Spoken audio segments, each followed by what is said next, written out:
नमस्कार विद्यार्थी मित्रांनो, संयुक्त पूर्व परीक्षा अर्थात गट ब 4 जानेवारी 2026 मध्ये पेपर झाला. आता खरं तर ती जाहिरात होती 2025 ची आणि प्रश्नपत्रिका घेतली गेली आयोगानं 2026 ला. मित्रांनो, 4 तारखेला पेपर झाला, 6 तारखेला आपण स्पष्टीकरण घेतोय. कारण मी धाराशिव जिल्ह्याच्या दौऱ्यावर असल्यामुळे मला ते घेणं शक्य झालं नाही. आज बघू आपण की कंबाईनच्या पूर्व परीक्षेला पडलेले प्रश्न आता कुठल्या विषयाचे मित्रांनो, तर बघा पॉलिटी. आता किती प्रश्न होते पॉलिटीचे, तर बघा पॉलिटीचे 15 प्रश्न होते, 15 गुण होते आणि इकॉनॉमिक्स आणि हिस्ट्रीच्या रिलेटेड 3 प्रश्न होते. म्हणजे 18 प्रश्न आपण शिकवलेले होते मित्रांनो. आता ज्या विद्यार्थ्यांनी बॅच केली आहे तिथे लक्षात येत आहे त्यांना, आहे ना, की बाबा आपण किती शिकवलेले प्रश्न होते मित्रांनो. की सुरुवातीला सांगतो, आपलं नागनाथ उस्तुरे नावाचं युट्यूब चॅनल आहे, तुम्ही सबस्क्राईब करा. सबस्क्राईब केलं नसेल तर लाईक करा व्हिडिओला आणि एकमेकांना शेअर करा, म्हणजे अनेक विद्यार्थ्याला त्याचा फायदा होईल. आता येणाऱ्या काळात गटकची एक्झाम आहे आणि मग ह्याला रिलेटेड असणारे प्रश्न आयोग विचारू शकते. आता मग सुरू करू वेळ न घालवता. बघा, कंबाईन पूर्व परीक्षेचा पेपर कुठल्या विषयाचा, तर पॉलिटीचा. तर पहिला प्रश्न मित्रांनो, आता हिस्ट्रीच्या दृष्टीनेही महत्वाचा आणि पॉलिटीच्या दृष्टीने महत्वाचा कोणता बघा. प्रश्न नंबर 4 आहे ना. आता हे थोडस मोठं करू आपण याला, म्हणजे थोडस तुम्हाला वाचता येईल. आता बघा, प्रश्न असा विचारलाय, काय विचारलाय, तर अचूक जोड्या लावा, आहे ना. 4 विधान दिलेत मित्रांनो आणि आपल्याला अचूक जोड्या लावायचा आहे. बघा, अचूक जोड्या लावा किंवा जुळवा. आता मी पॉलिटीची सुरुवात करत असताना हिस्टॉरिकल बॅकग्राऊंड शिकवतो, कारण खूप महत्वाचं, ज्याच्यावर प्रश्न आयोग नेहमी विचारते. आता मग कायद्यावर प्रश्न विचारलाय आणि या कायद्यानं काय निर्माण झालं हे योग्य जोडी आपल्याला शोधायचं आहे. अचूक म्हणलंय, योग्य. आता बघा, भारतीय सुशासन कायदा 1858 साहजिकच आहे. व्हाईसराय पदाची निर्मिती, भारत मंत्री पदाची निर्मिती, हो का, आहे ना. म्हणजे ए नंबरचं विधान 4 नंबरचा पर्याय इकडचा, आहे ना. त्याच्यानंतर 1909चा कायदा, मुस्लिमांना स्वतंत्र मतदारसंघ, लॉर्ड मिंटोनं दिले. म्हणून सांप्रदायिक मतदारसंघाचे जनक कोणाला म्हणतात, लॉर्ड मिंटोला म्हणतात. मी शिकवलं हे मित्रांनो. त्याच्यानंतर लक्षात ठेवायचं, भारत सरकारचा कायदा, आहे ना.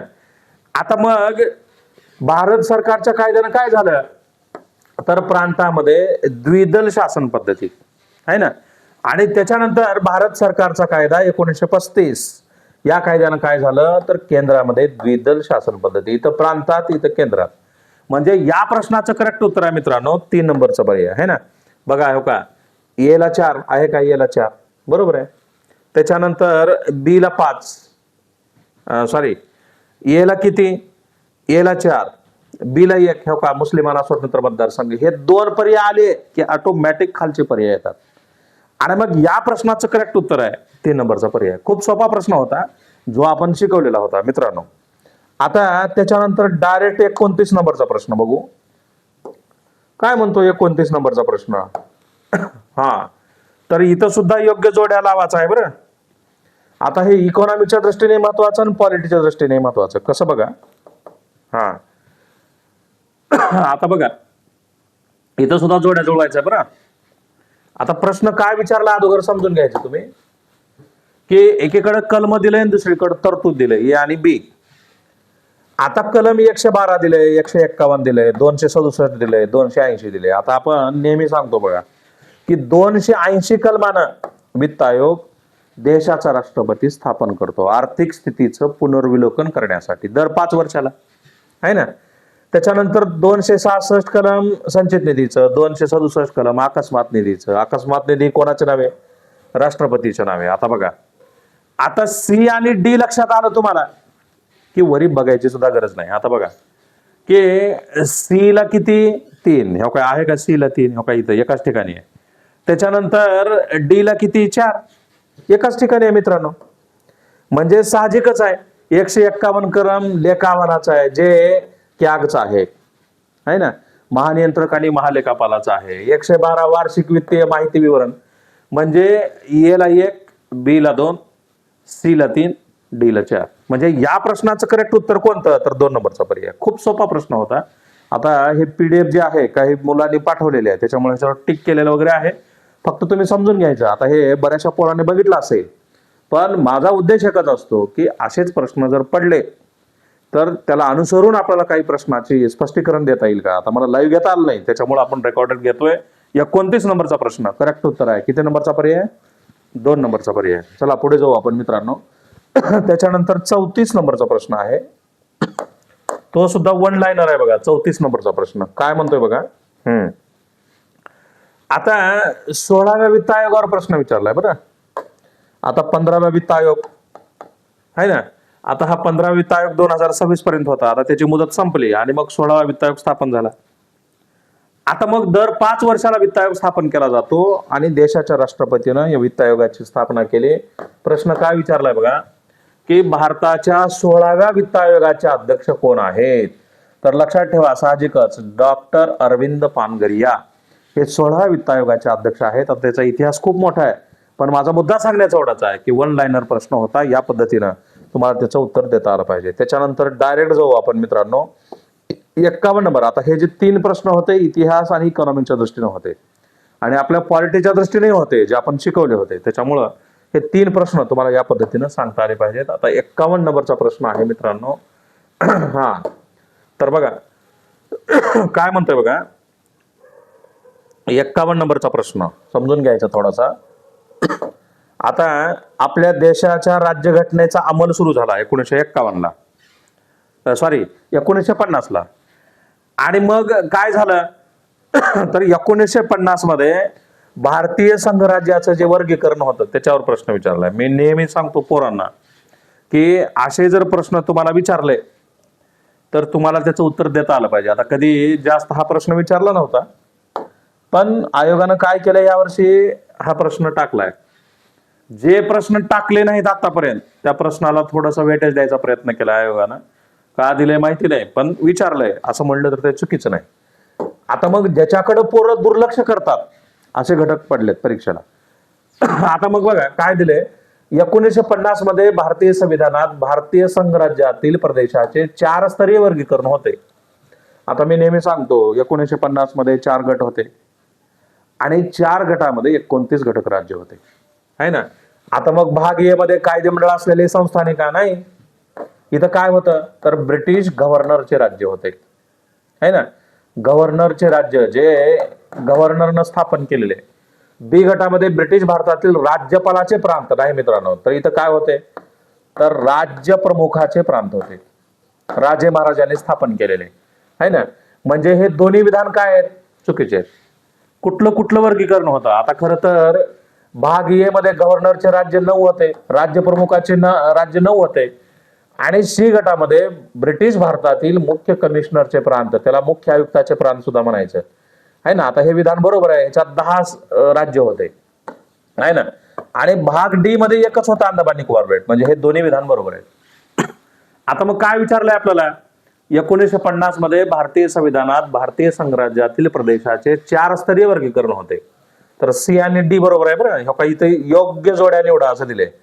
आता मग तुम्हाला योग्य जोडी निवडायचं आहे का सी आणि डी. 2 नंबरचा पर्याय. 51 नंबरचा प्रश्न करेक्ट उत्तर आहे 2 नंबरचा पर्याय. म्हणजे किती भारी प्रश्न होता बघा हा. त्याच्यानंतर मित्रांनो पुढे जाऊ आपण. 52 नंबरचा प्रश्न जो उपराष्ट्रपतीवर विचारलाय. मी नेहमी पोरांना सांगतो की पोरांनो उपराष्ट्रपती असेल राष्ट्रपती असेल. आता का बरं प्रश्न विचारला हा, कारण उपराष्ट्रपती चर्चेत होता है ना. उपराष्ट्रपती CP राधाकृष्णन यांची नव्यानं निवड झाली आणि मग चर्चेत असणाऱ्या गोष्टी आयोग नेहमी टाकते आणि मग उपराष्ट्रपतीवर प्रश्न आहे. का विचारलाय समजून घेऊ आपण. आता बघा चला प्रश्न असा विचारलाय 52 नंबरचा बरं. उपराष्ट्रपतीच्या पात्रतेबाबत अयोग्य म्हणजे चुकीचं कथन ओळखा. पहिले दिले भारताचा नागरिक असावा, बरोबर आहे, असतोच. आपल्याला अयोग्य शोधायचं आहे, योग्य नाही शोधायचं. दुसरं दिले 45 वर्ष पूर्ण असावेत, नाही मित्रांनो 35 वर्ष पूर्ण असावेत है ना. म्हणजे हे चुकीचं आहे, आपल्याला चुकीचं शोधायचं आहे. आणि तिसरं विधान दिलंय, लोकसभेचा सदस्य म्हणून निवडून येण्याची अर्हता प्राप्त असल्याखेरीज उपराष्ट्रपती पदाच्या निवडणुकीला पात्र असणार नाही.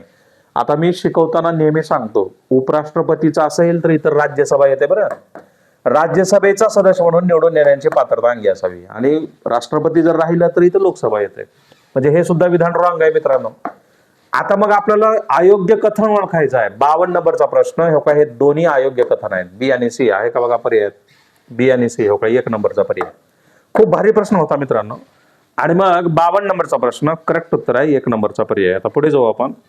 त्याच्यानंतर 53 नंबरचा प्रश्न. आता बघा, नागरिकत्वावर पोरं दुर्लक्ष करतात आहे ना, आयोग टाकत नाही असं म्हणतात, पण तरी सुद्धा मी पोरांकडून पाठच करून घेतो.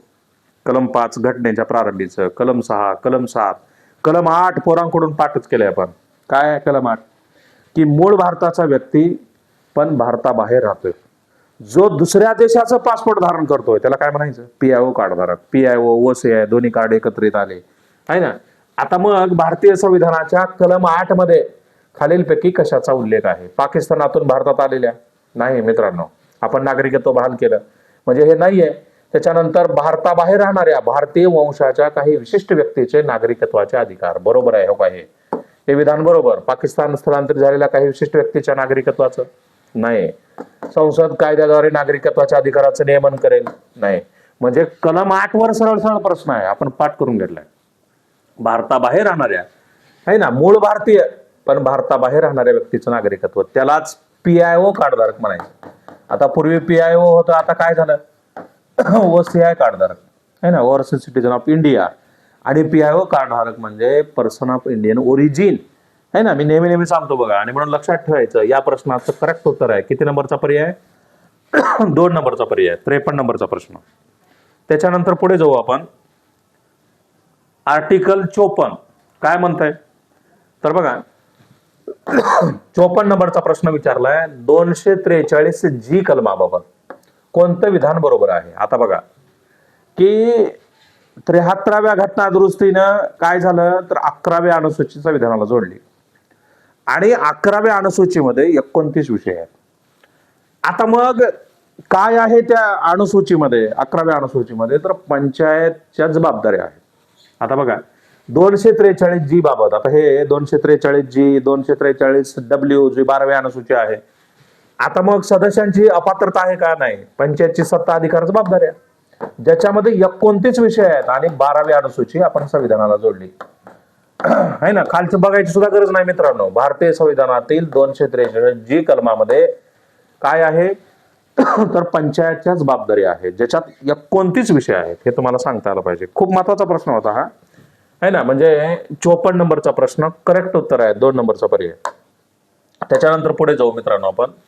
55 नंबरचा प्रश्न. बरं काय विचारला आधी समजून घ्यायचा. आता बघा, आपण कुठला बघितला प्रश्न? 54 नंबरचा. आता बघायचा आपल्याला 55 नंबरचा प्रश्न. काय म्हणतोय बघा, तर महाधिवक्त्यावर प्रश्न विचारलाय. आता महाधिवक्ता बदललाय, पण प्रश्न जुनाच विचारलाय. कसा विचारलाय बघा आहे ना. 55 नंबरचा प्रश्न, खालीलपैकी है ना, काय म्हणले बघा, खालीलपैकी कोणतं विधान बरोबर आहे असं विचारले. आता पर्याय दिलेत. पहिला पर्याय दिलाय, थोडस मोठं करतो याला. हा चला, ओके. पहिला पर्याय दिलाय, हा. तर बघा, पहिला पर्याय दिलाय, कोणतं विधान बरोबर आहे? 1 मे 1960 रोजी महाराष्ट्र राज्याच्या स्थापनेसह महाराष्ट्र राज्याचे महाधिवक्ता कार्यालय अस्तित्वात आले. आता खरं तर महाराष्ट्र राज्याची स्थापना 1 मे 1960 आहे ना. आता महाराष्ट्राच्या कार्यकारी मंडळामध्ये राज्यपाल, मुख्यमंत्री, मंत्रिमंडळ, महाधिवक्ता येतोच. आणि महाराष्ट्र राज्याची स्थापना झाली की महाधिवक्ता सुद्धा आहे ना राहतोच. त्याच्यामुळे तुम्ही लक्षात ठेवायचं की स्थापना झाली का किंवा कार्यालय अस्तित्वात आलं का? आलं. पहिले विधान बरोबर. दुसरं विधान दिलंय, महाधिवक्त्याची नियुक्ती भारतीय संविधानाच्या अनुच्छेद 165 बरोबर आहे ना. 165 तरतुदीनुसारच केली जाईल, राज्यपाल करतात. बिरेंद्र सराफ हे महाराष्ट्राचे महाधिवक्ता आहेत. ऑगस्ट 2025 दिले पुढे, कारण बदललंय आता, लेटेस्ट आता आहे ना. कोण आहे तर बघा, महाराष्ट्राचे महाधिवक्ता सध्या मिलिंद साठे यांची नियुक्ती झाली है ना, जे पुणे स्थित आहेत. आपण युट्यूबला घेतलंय बघा व्हिडिओ. आणि मग माझा मुद्दा सांगण्याचा एवढाच आहे की हे तिन्ही विधान बरोबर आहे. आपल्याला काय शोधायचं आहे? बरोबर. बघा ABC आहे का? ABC 4 नंबरचं विधान बरोबर. म्हणजे असे प्रश्न परीक्षेला होते जे खूप भारी होते आणि खूप सोपे होते. त्याच्यानंतर 56 नंबरचा प्रश्न काय म्हणतोय बघा. हा, तर 56 नंबरचा प्रश्न म्हणतोय की खालील जोड्या जुळवा. यादी क्रमांक 1, यादी क्रमांक 2. आता एकीकडे विषय दिले, दुसरीकडे कलम दिले. आता मग कुठलं आहे? तर बघा, ग्रामसभेचं कलम कोणतं? आता मी मगाशी सांगितलं तुम्हाला की राज्यघटनेतलं सर्वात मोठं उपकलम असणारं कलम कोणतं? तर 243. 243 ए पासून ZG पर्यंत, म्हणजे 73व्या आणि 74व्या घटना दुरुस्तीनं काही आर्टिकल जोडले. आता मग सरळ विचारलंय ग्रामसभेचं कलम कोणतं? साहजिकच आहे 243 ए है ना. रिझर्वेशनाचं कलम 243D, ग्रामीण स्थानिक स्वराज्य संस्थेच्या संदर्भामध्ये है ना. पंचायतच्या निवडणुका, हो का, मी नेहमी सांगतो 243K. आणि सदस्याच्या अपात्रतेच्या संदर्भात 243F. म्हणजे या प्रश्नाचं करेक्ट उत्तर काय असेल मित्रांनो? 56 नंबरचा प्रश्न, तर 1 नंबरचा पर्याय, हो का. A ला 3 है ना, B ला 4, C ला 1 आणि D ला 2. म्हणजे 56 नंबरचा प्रश्न करेक्ट उत्तर आहे 1 नंबरचा पर्याय. खूप भारी प्रश्न होता हा. आणि मग अशा पद्धतीनं विद्यार्थी मित्रांनो प्रश्न होते. त्याच्यानंतर पुढे जाऊ. किती नंबरचा प्रश्न बघितला? 56 नंबरचा है ना. त्याच्यानंतरचा प्रश्न बघा. राज्यपालाच्या बाबतीत प्रश्न विचारलाय. आता साहजिकच आहे, का बरं विचारला असेल? कारण चर्चेत होतं वर्षभर राज्यपाल आहे ना. CP राधाकृष्णन उपराष्ट्रपती झाले, मग राज्यपाल बदलले, आचार्य देवव्रत झाले महाराष्ट्राचे, है ना. साहजिकच याच्यावर प्रश्न अपेक्षित होता, तो पडला. आता काय विचारलंय? तर बघा, राज्यपालाच्या संदर्भात खालीलपैकी कोणतं विधान चुकीचं आहे असं विचारलंय. आता शोधू आपण चुकीचं. आता बघा, पहिलं विधान दिलंय 158 नुसार राज्यपाल राष्ट्रपतीच्या मर्जीनुसार पदावर राहतात. नाही मित्रांनो, राष्ट्रपतीच्या मर्जीनुसारच पदावर राहतात, पण त्याचा आर्टिकल आहे 156(1) मध्ये तरतूद आहे. आता मग 158 मध्ये काय आहे? तर 158 मध्ये राज्यपालाच्या शर्ती आहेत.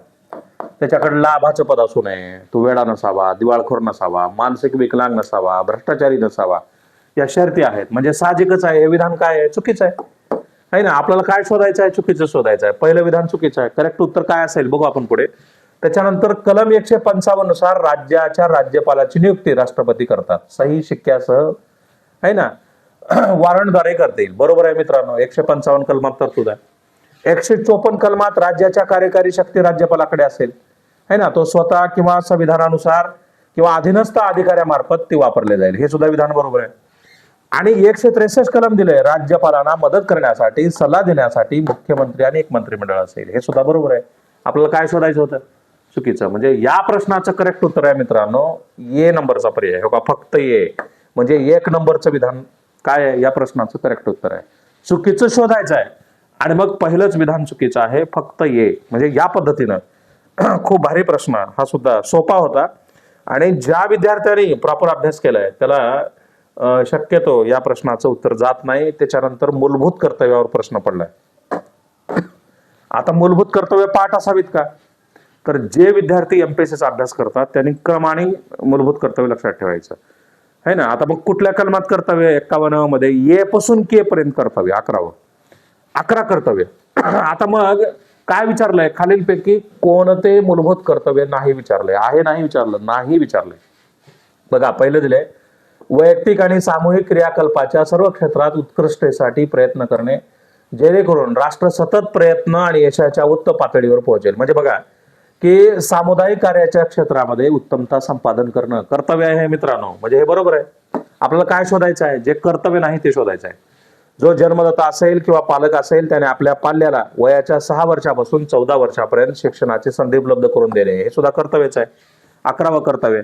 त्याच्यानंतर तिसरं दिले गरिबांना समान न्याय आणि मोफत कायदेविषयक मदतीचा प्रचार करणे, हे नाही बरं कर्तव्य. आता खरं तर हे मार्गदर्शक तत्वातलं कलम आहे ना. मार्गदर्शक तत्वे याच्यामधली ही बाब आहे, हे नाही आहे. म्हणजे आपल्याला काय शोधायचं आहे? कर्तव्य नाही शोधायचं आहे. त्याच्यानंतर देशाचं रक्षण करणे, आव्हान केले असता राष्ट्रीय सेवा बजावणे, हे आहे कर्तव्य. आहे ना, खालीलपैकी कोणतं मूलभूत कर्तव्य नाही, तर तिसरं कर्तव्य नाही. म्हणजे या प्रश्नाचं करेक्ट उत्तर आहे 3 नंबरचा पर्याय. खूप भारी प्रश्न होता हा. 58 नंबरचा प्रश्न, करेक्ट उत्तर 3 नंबरचा पर्याय. त्याच्यानंतर पुढे जाऊ आपण. 59 नंबरचा प्रश्न आहे ना, हा सुद्धा कर्तव्यावरचा आहे बघा. आणि सोपा प्रश्न आहे. कर्तव्यावर 2 प्रश्न होते विद्यार्थी मित्रांनो, है ना. आता काय विचारलंय, तर सरळ सरळ कलम विचारलंय आणि त्याचं आर्टिकल विचारलंय, है ना. आता बघा काय विचारलंय बघू आपण. भारतीय संविधानाच्या खालीलपैकी कोणत्या कलमात भागात मूलभूत कर्तव्य समाविष्ट आहे? साहजिकच आहे, 1 नंबरचा पर्याय. 51 भाग 4 ए पासून के पर्यंत 11 कर्तव्य. सुरुवातीला 42व्या घटना दुरुस्तीनं, मग 86व्या घटना दुरुस्तीनं 11वं कर्तव्य राज्यघटनेत समाविष्ट केलं. म्हणजे असे जे काही प्रश्न आहेत ते या पद्धतीने विचारतात. त्याच्यानंतर आपण बघू मित्रांनो 60 नंबरचा प्रश्न काय म्हणतोय बघा. तर 60 नंबरचा प्रश्न बघा. 349 कलमामध्ये आहे ना काय नमूद करण्यात आले आहे असं विचारलंय. पहिलं विधान दिलंय, भाषेच्या संबंधित काही कायदे लागू करण्यासाठी विशेष प्रक्रिया. बरोबर आहे. आता हे खालचं बघायची सुद्धा गरज नाही. 349 कलमामध्ये आहे ना भाषेच्या संबंधित काही कायदे लागू करण्यासाठी विशेष प्रक्रिया आहे. म्हणजे या प्रश्नाचं करेक्ट उत्तर आहे 1 नंबरचा पर्याय. त्याच्यानंतर मित्रांनो की 20 नंबर म्हणजे 20 कलमावर प्रश्न विचारलाय बरं. 61 नंबरचा प्रश्न काय म्हणतोय बघा. आता प्रश्न असा आहे, आता मी पोरांना नेहमी शिकवतो समानतेचा हक्क, स्वातंत्र्याचा हक्क, आणि एक कलम सुद्धा वगळत नाही. का बरं वगळत नाही? कारण मला माहिती आहे फंडामेंटल राईट्सवर प्रश्न विचारतात, कलमावर, आर्टिकलवर विचारतात.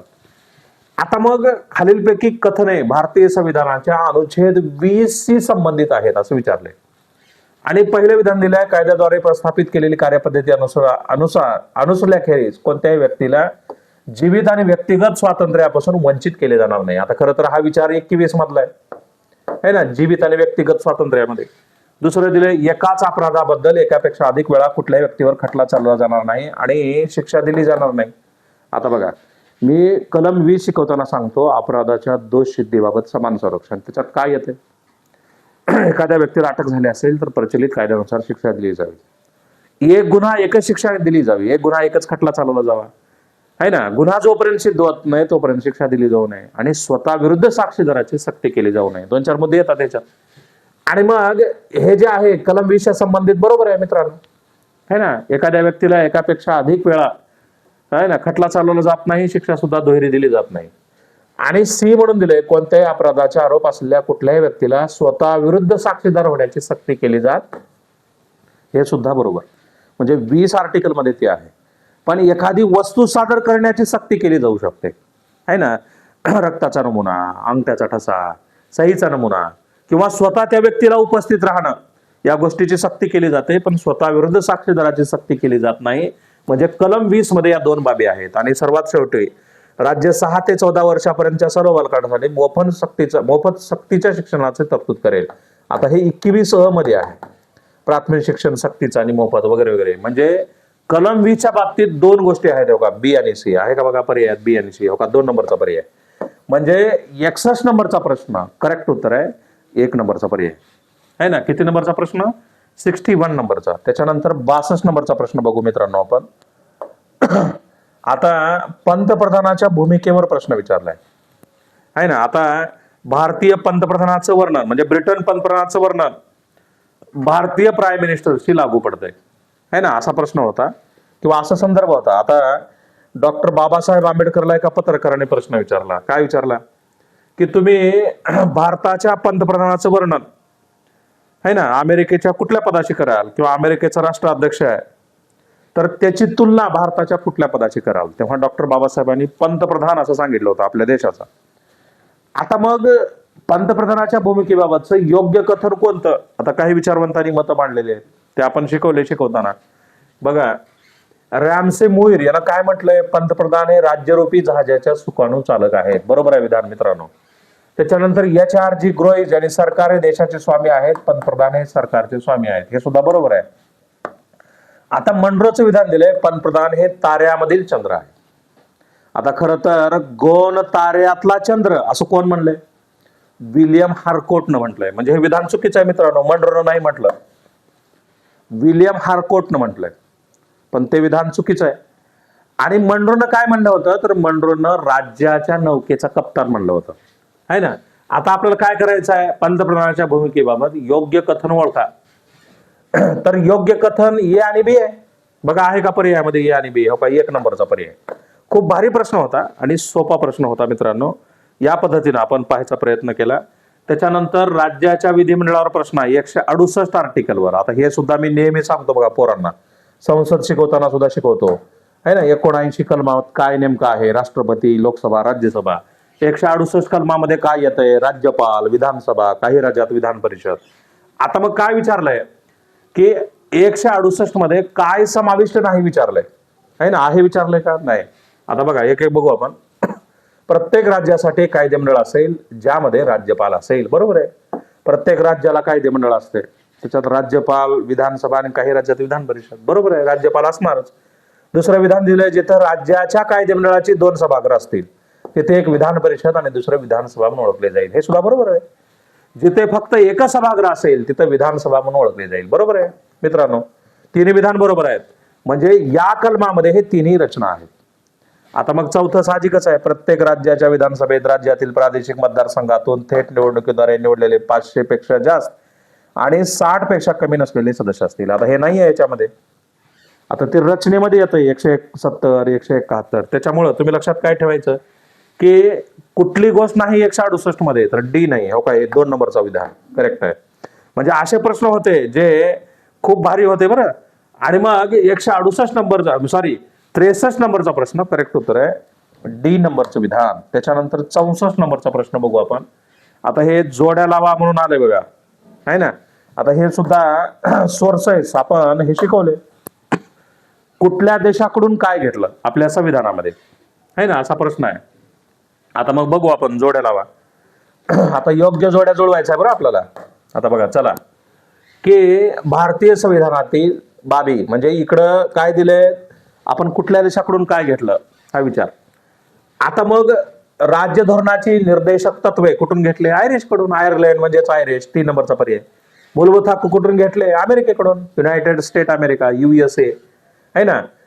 समवर्ती सूची हो का, ऑस्ट्रेलियाकडून घेतले. आणि भारत हा राज्याचा संघ म्हणून संघराज्याचे अधिकार कॅनडाकडून, है ना. आता मग 64 नंबरचा प्रश्न बघा, पर्याय किती नंबरचा असेल, तर 4 नंबरचा पर्याय हो का. म्हणजे हा, ए ला 3, त्याच्यानंतर बी ला 5, सी ला 1 आणि डी ला 2.